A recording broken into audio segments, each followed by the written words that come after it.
hablábamos por otro lado de las virtudes éticas, que son las que mejoran nuestro carácter, y ahí destacábamos por encima de las demás a la justicia. Es una virtud muy importante en el contexto de la filosofía y del pensamiento aristotélico.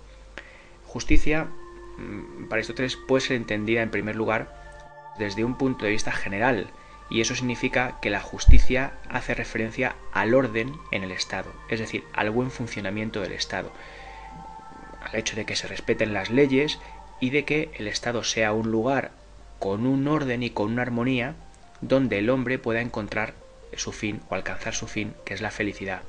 Esto no lo he comentado antes porque voy a insistir mucho en la política, pero hay una cosa que está clara y que debemos saber, y es que esta felicidad de la que llevamos hablando aquí tanto tiempo en este podcast, la felicidad como fin supremo del hombre, solo es alcanzable en el contexto de un Estado, de una ciudad-estado, o sea, de la polis.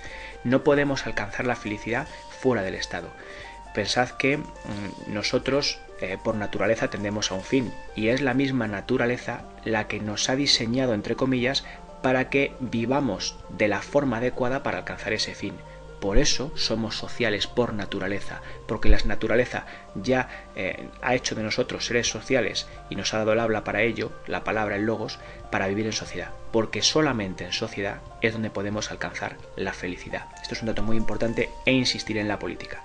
Decía entonces que justicia tiene que ver en primer lugar a nivel general con eso, con el orden, con la armonía en el Estado, con el hecho de que el Estado funcione correctamente, porque es, repito, el único lugar en el que podemos alcanzar la felicidad. Pero también Aristóteles entiende la justicia como una virtud particular que regula ciertas relaciones entre los ciudadanos y entre los ciudadanos y el Estado. Y en ese sentido, a mí sí me gustaría distinguir fundamentalmente entre, ya a nivel particular, entre dos conceptos de justicia en Aristóteles, que serían la justicia conmutativa y la distributiva. La conmutativa haría referencia más bien al intercambio, es decir, al hecho de que haya una equidad entre lo que una persona le da a otra y lo que a cambio obtiene por lo que ha dado. Esa sería un poco la justicia que hemos llamado conmutativa y que tendría que regular un poco los intercambios. Pero luego también estaría la justicia distributiva, que esta tendría más que ver con los repartos y con el hecho, por ejemplo, de que, bueno, pues si en un negocio alguien ha aportado más, pues también es justo que se lleve más de las ganancias, o que a la hora de repartir ciertos beneficios también se tengan en cuenta circunstancias particulares que prioricen que alguien se lleve más o alguien se lleve menos. Es un poco a nivel general eso. Tampoco voy a entrar mucho en este aspecto ahora, pero simplemente que tengáis en cuenta eso, que la conmutativa tiene que ver con los intercambios y la distributiva tiene más bien que ver con los repartos y con circunstancias, pues por ejemplo que, como he dicho, el que más ponga en un negocio que sea el que más se lleve, o circunstancias también, otro tipo de circunstancias particulares que puedan determinar la prioridad en los repartos. Conmutativa, intercambios; distributiva, repartos. Son dos formas de justicia particular a las que Aristóteles se refiere. En el fondo, esta justicia que hemos llamado conmutativa tiene un criterio para su aplicación que implica, bueno, pues un equilibrio entre lo que se da a cada uno y lo que de cada uno se toma. En cierto modo es una justicia matemática que tiene que ver con una proporción aritmética en el reparto, o mejor dicho, en el intercambio. En cambio, la justicia distributiva, que tiene que ver sí propiamente ya con distribuir, como el propio nombre dice, con el repartir, implica ciertos criterios para su aplicación. Ya os he dicho uno que era la persona que más invierte, por ejemplo, en un negocio es la que más se tendría que llevar en las ganancias, aunque también hay otros criterios, ¿no? Necesidad, por ejemplo, de alguien que tenga más necesidad en un momento dado puede llevarse más, los méritos, la dignidad, y no supone una proporción aritmética. ¿Por qué? Porque puede haber un reparto desigual en función de esos criterios que hemos dicho antes. Tampoco me quiero extender demasiado en este tema, simplemente vamos a retomar otra vez nuestra senda, esa que venimos transitando desde hace ya algún tiempo y que nos tiene que llevar a entender qué es esto de la felicidad para Aristóteles. Habíamos dicho que la felicidad era el fin del hombre y que el medio era la virtud. Habíamos dicho que la felicidad tenía que ver con la actividad racional, pero con una actividad racional virtuosa, y ahí aprovechamos para hablar de la virtud en Aristóteles. Hemos dicho bastantes cosas respecto a ella. que es una capacidad permanente, preferencial para comportarse de un modo determinado, una excelencia que mejora algún aspecto de nosotros mismos, y hemos distinguido entre virtudes intelectuales que mejoran nuestro conocimiento y virtudes éticas que mejoran nuestro carácter. Y ahí hemos hablado de algunas virtudes pertenecientes a uno de los a las dianoéticas o intelectuales y otras pertenecientes a las éticas. No voy a repetir eso ya. Ahora bien, resulta que si queremos definir propiamente lo que es la felicidad, tenemos que empezar a poner nombre a esa virtud de la que estamos hablando. Porque hemos dicho que la felicidad, en el caso del hombre, tiene que ver con su actividad más propia. Y su actividad más propia es la actividad racional. Y hemos dicho que tiene que ser una actividad racional virtuosa, porque la virtud es el medio. Muy bien. ¿Pero a qué virtud nos estamos refiriendo? Pues hombre, está claro. Si tenemos que elegir entre una ética y una intelectual, y resulta que la actividad propia del hombre es la actividad racional, pues en principio tendremos que elegir una virtud que mejore nuestro conocimiento.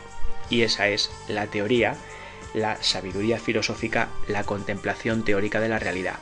Así que si queremos definir ya de una manera más o menos definitiva lo que es la felicidad para Aristóteles, diríamos que es la actividad racional del hombre de acuerdo con la virtud intelectual de la teoría, de la sabiduría filosófica, dedicarse a filosofar, a contemplar la realidad mediante la razón contemplativa, lo que decíamos antes, captar lo que las cosas realmente son, poner las cosas en su luz, en su verdadero ser. Es un poco la idea.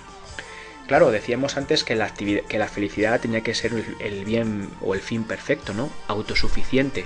Y en este sentido, pues dedicarse a esta actividad teórica sí que cumple esos requisitos, porque ya sabéis que la actividad teórica es dentro de lo que es la jerarquía, si se me permite la expresión, de las actividades, es la más importante, porque es una actividad que tiene el fin en sí misma. No es, por ejemplo, como hacer zapatos, que el fin de esa actividad está en la obra, en los zapatos. Aquí no, el fin de filosofar o dedicarse a la teoría está en esa misma acción. Lo que pasa es que a diferencia, por ejemplo, del político, aquí tampoco se necesita la ciudad, ¿no?, para llevar a cabo esa acción o esa reflexión. Por tanto, la teoría es la forma suprema de praxis y es la actividad suprema, y en ese sentido sí que cumple ese requisito de autosuficiencia, porque, repito, el fin de esa actividad está en ella misma. Pero aquí es verdad que hay un problema, y es que ya os he dicho antes que los hombres somos seres sociales por naturaleza. ¿Y eso qué significa? Que necesitamos a los demás. Necesitamos convivir con los demás. Es decir, el hombre no es como Dios, que puede dedicarse todo el tiempo a esa actividad teórica, que encima es una actividad teórica en la que Dios piensa en sí mismo. Dios es conciencia, y conciencia que es autopensante. Dios piensa en sí mismo. Nosotros, para empezar, necesitamos las cosas para pensarlas. Pero el problema no es solo ese, el problema es que nosotros somos seres sociales y eso significa que tenemos que convivir con los demás y no podemos, por tanto, dedicarnos todo el tiempo a filosofar.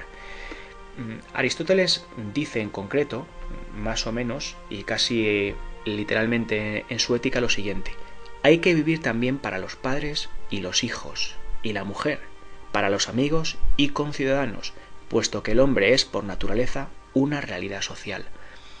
Es decir, nosotros, repito, no podemos pasarnos todo el tiempo dedicados a la actividad filosófica en plan un poco, solitario o sin tener contacto con los demás. Los hombres somos seres sociales por naturaleza y tenemos que convivir con los demás. Lo necesitamos, lo llevamos dentro. Y de ahí que también sea muy importante la posesión de las virtudes éticas, esas de las que hemos dicho que regulaban nuestro carácter, porque me ayudan en la convivencia con los demás. Eso es muy importante. Claro, también es verdad que posiblemente para Aristóteles una vida basada exclusivamente en esta buena posesión de las virtudes éticas y del buen trato con los demás nos proporcionará una felicidad que casi podríamos decir de segundo grado, porque la felicidad en sentido pleno o en sentido, digamos, estricto sería pues dedicarse a la actividad racional de acuerdo con la virtud intelectual de la teoría, dedicarse a filosofar. Pero, como os decía, también es muy importante complementar, y como seres sociales por naturaleza que somos, pues con la relación, con una buena relación con los demás. Y para esto digo que además de la posesión de las virtudes intelectuales es muy importante la posesión de las virtudes éticas, que mejoran nuestro carácter y por tanto mi comportamiento y mi relación con los demás y en cierto modo conmigo mismo.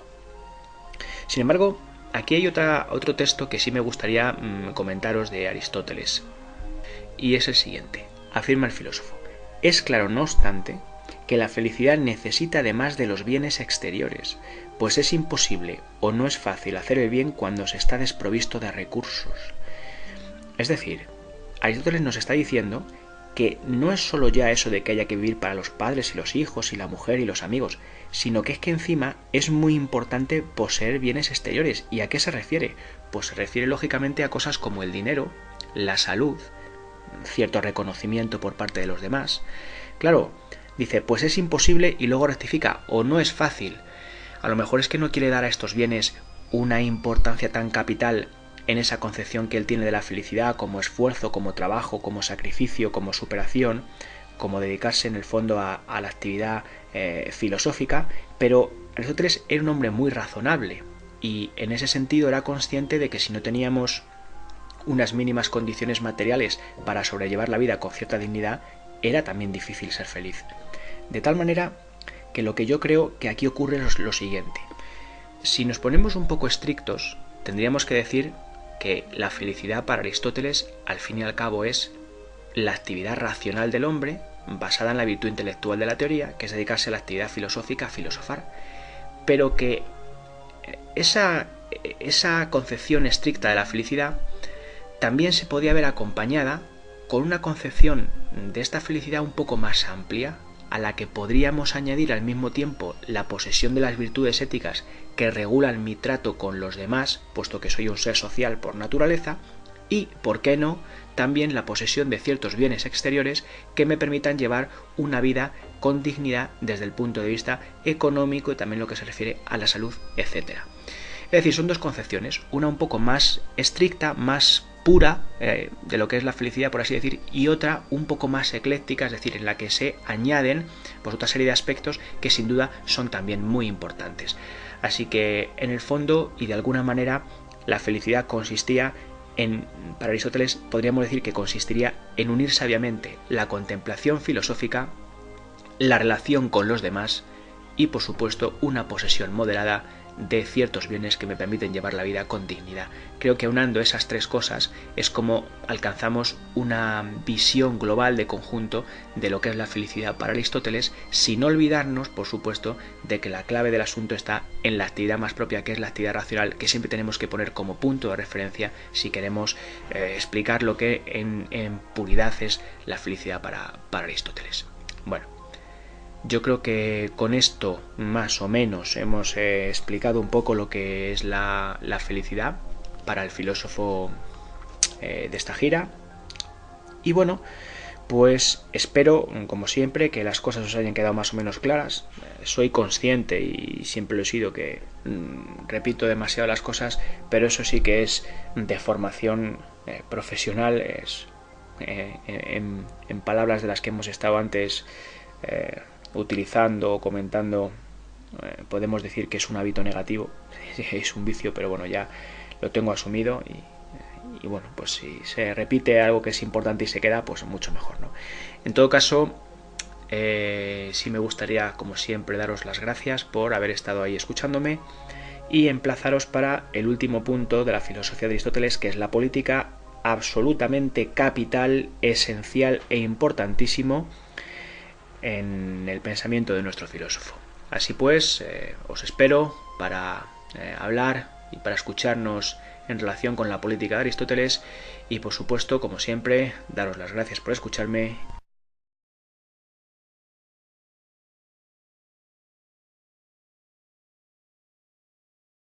Funcionamiento del Estado, al hecho de que se respeten las leyes y de que el Estado sea un lugar con un orden y con una armonía donde el hombre pueda encontrar su fin o alcanzar su fin, que es la felicidad.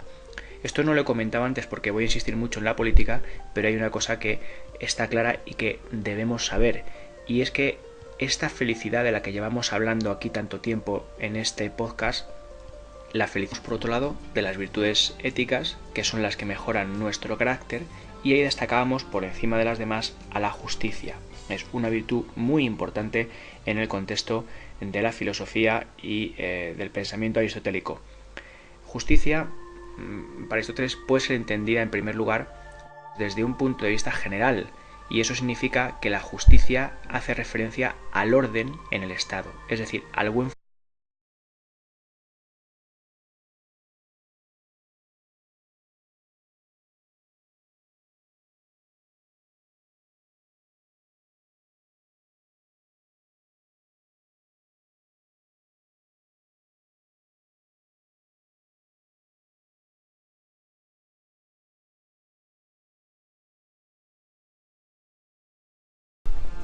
Hablábamos de como fin supremo del hombre, solo es alcanzable en el contexto de un Estado, de una ciudad-Estado, o sea, de la polis. No podemos alcanzar la felicidad fuera del Estado. Pensad que nosotros por naturaleza tendemos a un fin, y es la misma naturaleza la que nos ha diseñado, entre comillas, para que vivamos de la forma adecuada para alcanzar ese fin. Por eso somos sociales por naturaleza, porque las naturalezas